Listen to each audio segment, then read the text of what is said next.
Okay. So this week what we're going to work on is passing De La Riva. Obviously last week we worked some pretty basic De La Riva sweeps. So just for review's sake, De La Riva guard is when I am on my feet. James takes his foot to the inside of my thigh, grabs that same side foot in an upper body grip of some sort. Either sleeve, collar, does not matter. This is the basics of De La Riva, right? So when we're here, realize no one's ever pulled De La Riva and then been like, you know what I'm going to do? Nothing. If they go to De La Riva, they're looking to sweep pretty quickly generally. This is not a guard most people hang out in. This is I pull De La Riva and I go to the next point pretty quickly. So the second I start to feel that foot wrap in, the first thing I'm going to do is turn my knee out and drive my knee forward.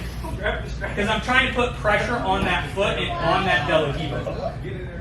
Next thing I'm going to do is I'm going to look to turn my hips and drop my elbows in. Just like we talked about last week, if my elbow's out, all James has to do is switch that foot to the hip, and he's got a pretty cheap and easy sweep in a hurry. So I'm going to instantly turn and come here. First sweep we're going to do is going to be very simple. All we're going to do, rock our hips back. I'm going to look to clear the feet. Now, first thing you're generally going to have to do in that is clear hand fighting. So James is generally going to have your cross sleeve. What I always like to do is I'm going to take the heel of my palm. I'm going to look to hit his top two knuckles. As I do that, pop, dropping my hands back here. That's going to get your hands back. The second your hand is free, look to clear those ankles. Because if I'm here and James has this grip and I'm like, I get my hand back and then I'm like hanging out, all he's going to do is re-grip. He's just going to start going to that next thing. So boom, I break that grip. I'm going to look to clear that foot and clear this foot off my leg. As soon as this foot's cleared, I'm going to look to drive it over and scoop this leg up. So I clear the foot, hand to knee, scoop, stay.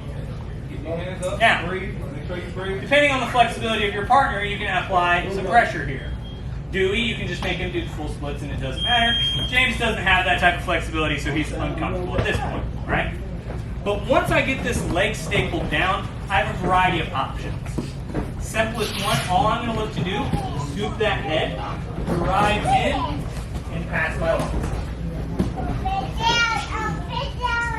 So I'm here with James. He sets up his De La Riva, boom. I instantly turn my hips, get my elbows in. Get pressure on that leg. I'm going to look to grip fight, do whatever I need to do here. I'm going to push this foot out, and then look to clear this leg off. As soon as I feel both of those disengage, I drive my knee over, push, and scoop.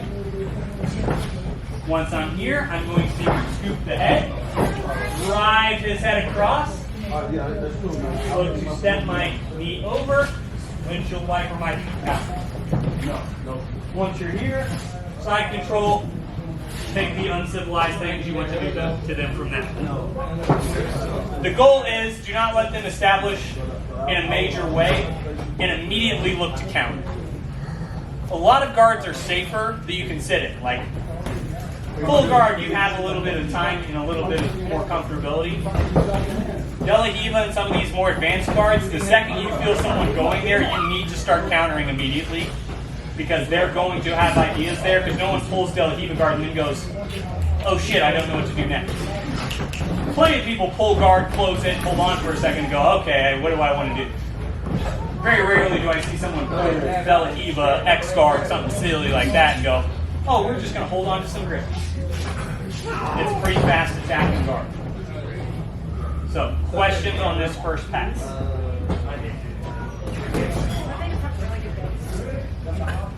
As far as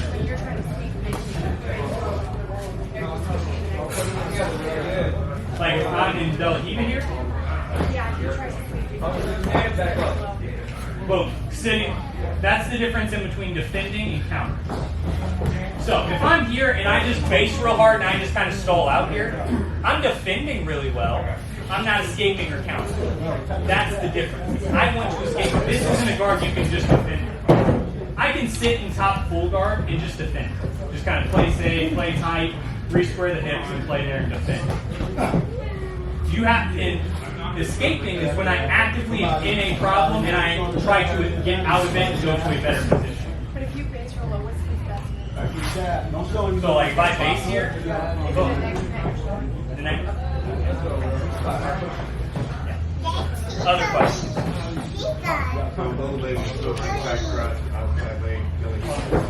On that thigh. Yep. So here, that's going to be the basic setup of del Hiva. The hand grip is always a little bit different. Some people prefer same side, some people prefer cross wrist, some people prefer collar. It all depends on what they're trying to do. But if you take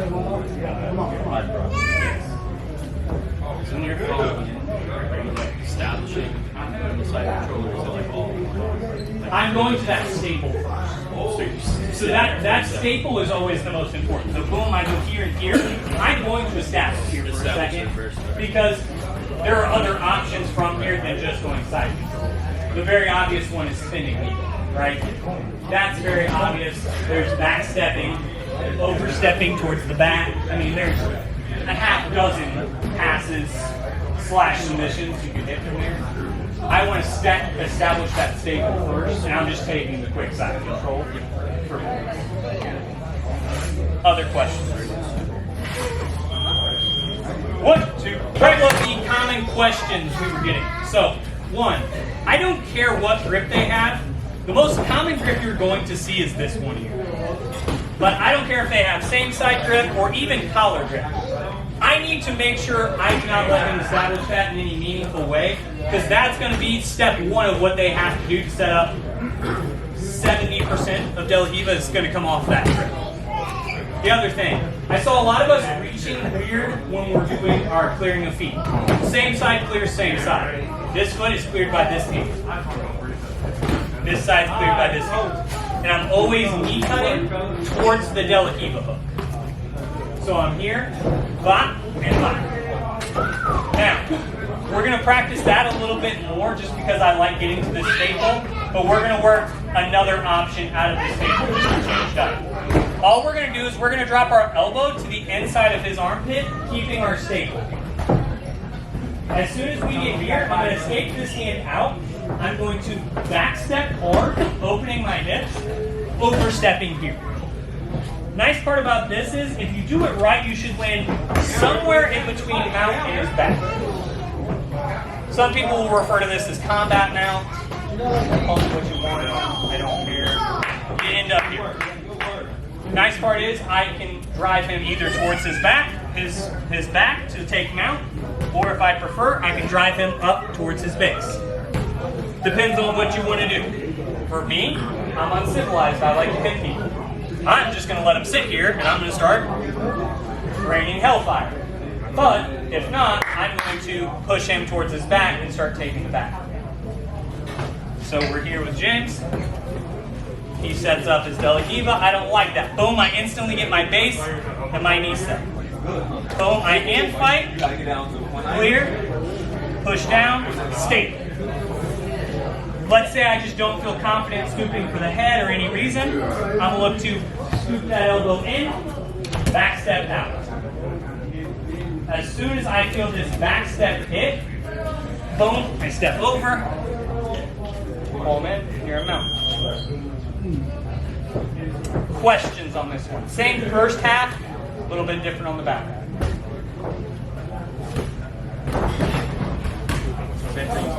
Establishing it first. Yeah, you always want to establish that staple, guys, because realize having that staple gives you an option more that we're going to scratch the surface of today.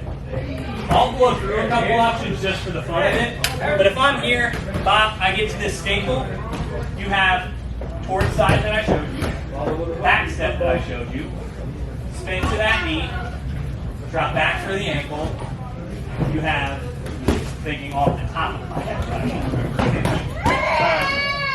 You can go to left stretch and actually submission here. You can pass forward here, and then your leg drag, which then gives you another pretty wide bar. You can use that to take the back, or if you want to stay here,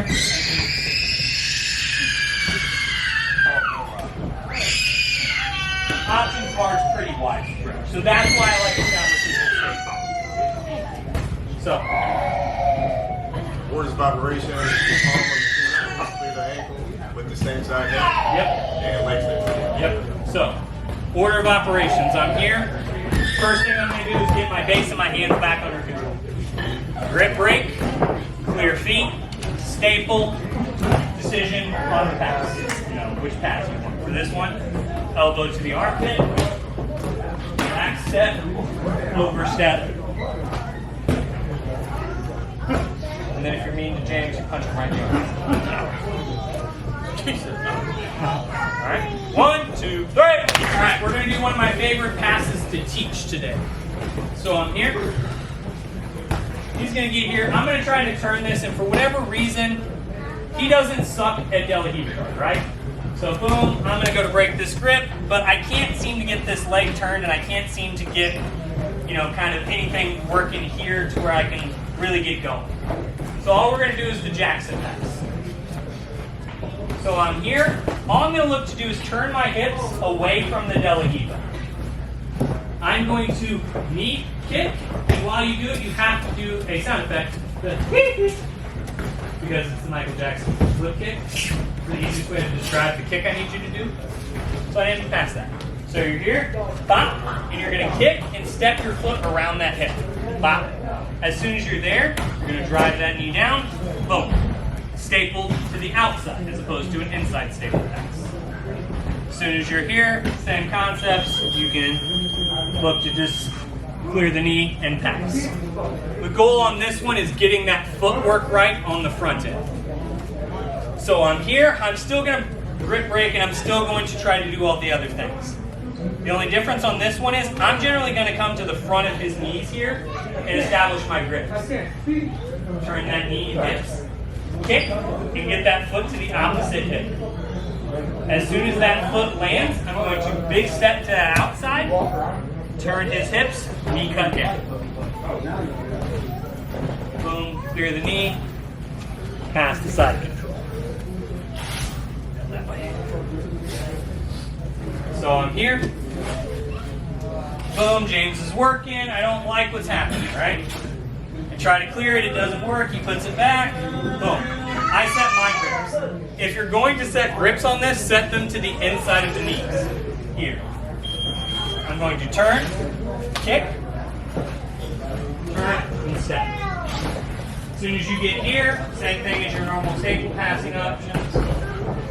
Bop. Straight to side. If you're good looking enough, you can get it. Questions on this one? How much I was forcing my back to take it here, reach the belt? So that's why this turn and kick is all one motion. One more, okay. So like when I get here, I'm showing it as a 1-step, 2-step. It's a, I get here, wow. You have to be going. De La Riva is not a guard you can be. The sense of urgency is always in De La Riva. Like certain times I tell you guys, okay, here's where the sense of urgency needs to come in, right? Here's where the attack needs to be. Here's where the explosion has to be. De La Riva is basically from the time they start De La Riva to the time you're out of it, you gotta be going. This isn't one of those hang out, play around. So I get here, boom, I start establishing, I don't like what's happening, what? Hey, move your hands up. Where your hands at, Mike? Keep them up there. Does that make sense? Other questions? Boom, I'm here. I don't like what's happening. Boom, I clear the guard, establish my grips here. Whether it's fronts of the knees or insides of the knees here. It's no-gi, you're C-gripping. If someone pulls De La Riva no-gi, panic because they're doing something evil. This is a very gi-heavy guard. So if they're trying it no-gi, they either suck at it or they're really good. There's really no in-between. Boom, turn, kick, step. As soon as I clear there, boom, drive over to side. 1, 2, 3.